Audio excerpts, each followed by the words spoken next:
बताइए 500 साल पहले वहां पे मस्जिद नहीं थी। अरे मेरे भाई 500 साल पहले अगर तुम जाओगे तो मैं तुमको 2000 साल पहले लेके जाऊंगा। जैन और बौद्ध मजहब के लोग भी खड़े होकर बोलेंगे यहां पर भी हमारी मजहब इबादत गाहें थे। हम भारत को विकसित भारत बनाना चाहते हैं, नहीं बनाना चाहते, मगर भारत को 500 साल पीछे लेके जाना चाहते। अरे वो मुल्क, वही मुल्क ताकतवर बनेगा जो आगे देखेगा, मगर नहीं, नरेंद्र मोदी 1526 पे नजर है। जैसे जैसे बिहार इलेक्शन करीब आ रहा है वैसे वैसे असदुद्दीन ओवैसी के भाषण और बयान वायरल हो रहे हैं। मेरे भाई, मेरे दोस्तों, संभल मस्जिद पर जब बात हुई थी तो असदुद्दीन ओवैसी ने खुलकर अपनी बात को रखा था, स्पीच दिया, भाषण दिया, ऐसा भाषण दिया मेरे भाई, आप सुनकर हैरान हो जाओगे कि पूरे भारत में जितना भी चैनल था कुछ को छोड़कर मेरे भाई वे सभी अगर दिखा रहे थे तो असदुद्दीन ओवैसी का भाषण दिखा रहे थे। ये कहकर दिखा रहे थे कि असदुद्दीन ओवैसी ने भड़काऊ भाषण दिया है, बड़े भाईजान ने भड़काऊ भाषण दिया है। मेरे भाई, मैं ये चाहता हूँ कि असदुद्दीन ओवैसी के ये भाषण आप सुनिए, ये स्पीच सुनिए, उसके बाद हम तो आपसे इंशाअल्लाह ताला बात करेंगे, लेकिन उससे पहले आप इस वीडियो को पूरी देखिए और अपनी राय जरूर बताइएगा।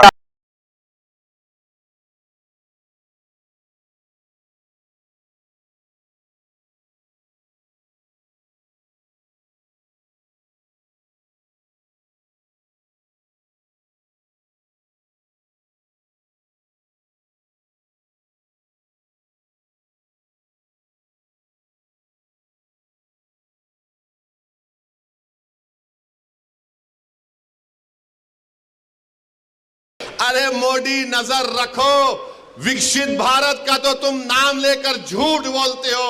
अरे तुम नजर रखो कि 70 साल के बाद इस देश में क्या होगा, इस देश में गरीबी कितनी बढ़ जाएगी, मगर उसके बारे में फिक्र नहीं। संभल की मस्जिद का मसला खड़ा कर दिए। और क्या मसला है संभल की मस्जिद का? कोई, रुक जाओ भाई, वो कुर्सियां छोड़ दीजिए, कुर्सियां भाई डिस्टर्ब मत करिए, थोड़ी देर के लिए सुनिए। रुक जाइए भाई, जो कौन है, थोड़ी देर के लिए रुक जाइए। संभल की मस्जिद में जो लोग कोर्ट को गए, वो कोर्ट में ये बोलकर गए कि हमको मस्जिद के अंदर जाने का परमिशन मिले। अब आप बताइए, कोई हम किसी को रोकते, कोई मस्जिद में आना चाह रहा है तो आइए, आदाब को मलूज रखकर मस्जिद में आइए, मगर प्रेयर ये है, मुतालिबा कोर्ट से कि अंदर आने का मौका मिले। और फाजिल जज साहब माशाल्लाह आर्डर दे दिए सर्वे का, माने कोर्ट मस्जिद, संभल की मस्जिद चंदोसी मस्जिद से 45 किलोमीटर दूर है। 1.5 घंटे में आर्डर लेकर आ गए और वहां पर पुलिस मौजूद है। शाम में 6 बजे सर्वे होता है, फिर उसके बाद इतवार के दिन सर्वे होता है, और फिर जब दूसरा सर्वे जिसका कोई कानूनी मौक़िफ़ नहीं है सर्वे हुआ तो फायरिंग हुई। फायरिंग में 5 लोग शहीद हो गए। उसमें एक 17 साल का बच्चा जो प्लास्टिक के खिलौने बेचता था, उसके सीने पे गोली लग गई। 5 के 5 को, 4 को सीने पे गोली लगी, 1 को पीठ पर गोली लगी। और मारने वाले बोलते हम नहीं मारे, कट्टे से मारे। अरे क्या कोई अजिन्नात आके गोली मार के चले गए? आप गोली चला रहे हैं, वीडियो है, और बोल रहे हैं कि नहीं हम नहीं चलाए, कट्टे से मारे। तुर्क और पठानों का झगड़ा था? नहीं था झगड़ा। तुर्क पठान का मस्जिद पे झगड़ा कभी था ना कभी रहेगा इंशाअल्लाह ताला। आप कह रहे हैं झगड़ा था, मगर 5 लोग शहीद हो गए, अपनी जानों को गंवा दिए। अगर वो लोग कोर्ट को नहीं जाते तो क्या ये 5 बच्चे मरते थे? क्या ये तशद्दुद होता था संभल में? मेरे भाई, आज आप देख रहे हैं ये संभल में हुआ। और इल्जाम मुझ पर लगाया जाता है, असदुद्दीन ओवैसी तुम ये बोल रहे हो, तुम वो बोल रहे हो। बार बार मुझे व्हाट्सएप के ऊपर कभी एसएमएस के जरिए, कभी फुलां के जरिए धमकी दी जाती है। अरे जालिमो, याद रखो, मैं मस्जिद बचाने के लिए, खानखाहों को बचाने के लिए, दरगाहों को बचाने के लिए, वक्फ की जायदाद को बचाने के लिए, जमहूरियत को बचाने के लिए, कानून की बालादस्ती के लिए, इंसाफ के लिए मैं एक बार नहीं 1000 मर्तबा मरने को तैयार हूं। तुम क्या करोगे बताओ? तुम समझ रहे कि हम खामोश बैठ जाएंगे? ऐसे 12 दरगाह और मसाजिद पर केस डाल दिया गया है कि यह मस्जिद नहीं थी, फुला था, ये था।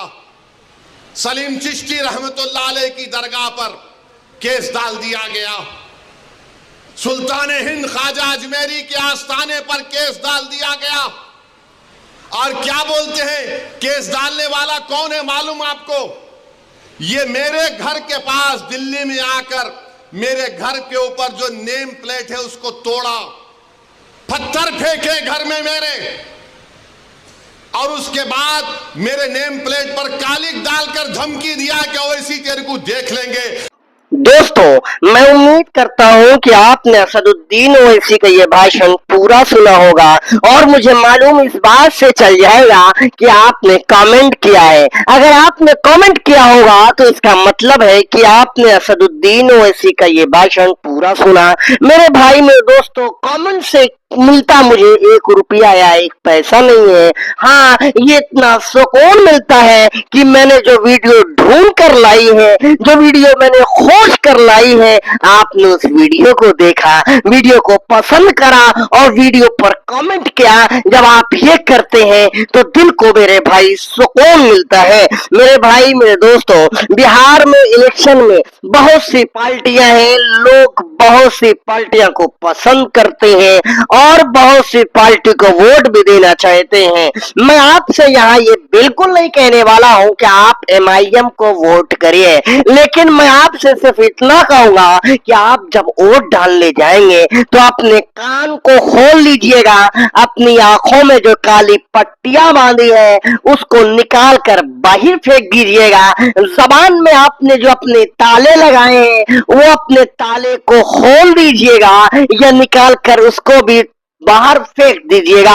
मेरे भाई, एक मर्तबा आप अपने कानों से ये सुनिएगा कि आपके लिए आखिर बोलता कौन है, आंखों से ये देखिएगा कि आपके लिए बोलता कौन आया है, और जबान से ये जरूर बोलिएगा कि वाकई में अगर बोला है तो सिर्फ के सिर्फ यही बोला है। मेरे भाई, मेरे दोस्तों, आप कमेंट करिए, आप बताइए कि हाँ, मैं बिहार में साथ उसी का दूंगा जो मेरा साथ देता आया है। चलता हूं। जय हिंद, जय भारत।